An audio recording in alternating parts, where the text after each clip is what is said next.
For you basketball fans of New York Knicks, that is correct. The New York Knicks fans. Nobody's worried about the Nets. No, if you're a Nets fan, man, you got a problem. This team got to go back to Jersey. They need to open up a Barclays somewhere in Jersey, somewhere where that's what I think the drones are doing. I think the drones are out there. They looking for some space to send the Nets to. I got it. Conspiracy theories solved. Anyways, for you Knicks fans out there, listen, we handled our business. We are on an 8-game winning streak. We had this weird back-to-back against the Wizards.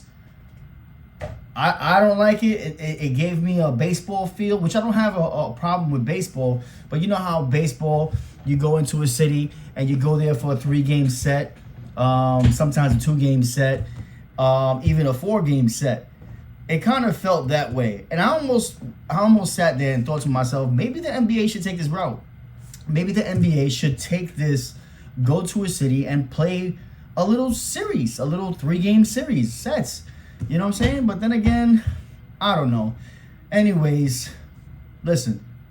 The point of this video is that the New York Knicks are on a great high right now. I think that the New York Knicks culture has finally changed. We've got the point guard that we have so been wanting all these years in Jalen Brunson. I forgot who Julius Randle and DiVincenzo even is, and this is not even a knock on them, because when I do like both players, but with that being said, having Karl Anthony Towns has been nothing short of fantastic. I mean, dude is balling. Like, he came from Minnesota, and he must have sniffed on some Mangu or something like that, and really got shit popping, like, for real. So, Mikal Bridges had a hell of a December. We are closing out December. It's December 31st. We're rolling in the new year, and we're going up against OKC. Listen, now is when the schedule gets a little more harder. The Knicks won the games they needed to win. So, no matter how you want to look at it, everybody has that time in the schedule where you're gonna hit a soft spot. But when you hit those soft spots, you want to take advantage. And I mean, listen, going 8-0 against these teams on the road. I mean, what more can you ask for? Josh Hart. My man, flowers go out to him, man. Josh Hart, the glue, the backbone of the team. Like, I mean, Josh Hart, Mikal, Karl, and Jalen, I mean, they've been balling out. They have really been balling out. Hell of a December. But right now, the New York Knicks are going up against some formidable competition. You know, even though we looked like we were gonna drop the first one to the Wizards.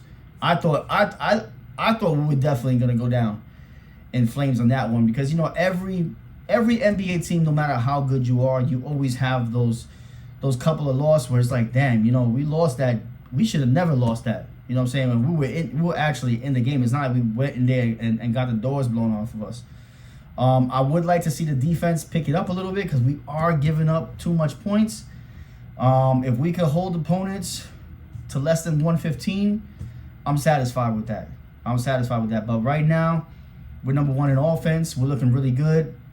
We're a half game out of second place.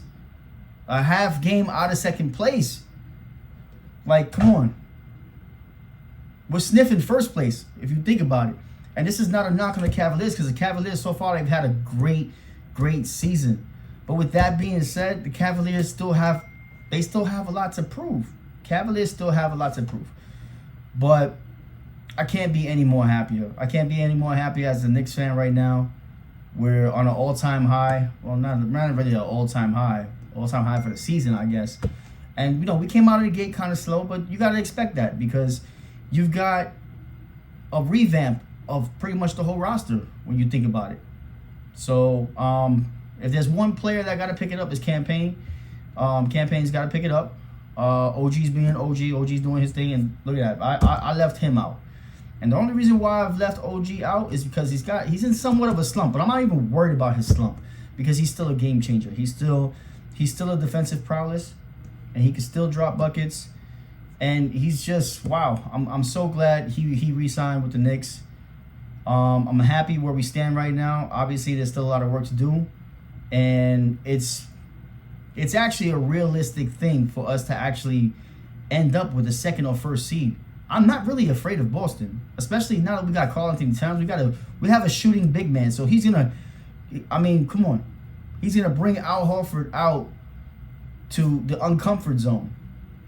So let's say if we didn't have Karl-Anthony Towns, and we kept Julius Randle and we kept DiVincenzo, then I would be fearful. I would be like, you know, we got a fighter's chance, but right now we have a serious chance to leap over the Celtics and possibly fight for the first seed. I'm hoping that's what it boils down to. I'm hoping that the season goes the way it's going now.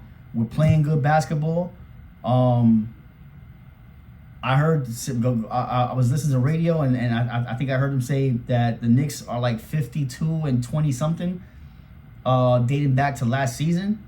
Hell of a record, man. Hell of a record. The Leon Rose and company has changed the Knicks culture.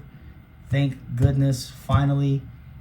I don't want to say I feel like I'm back in the 90s, but I feel like I'm back to wanting to watch Knicks games. I'm back to not worrying about certain games. I'm back to feeling like the Knicks are not going to drop this one. The Knicks are not going to fall asleep behind the wheel. Feeling really good right now. So got a little hurdle in front of us, but the Knicks gonna be good. I keep saying we like I'm playing with them because I'm not playing with the Knicks.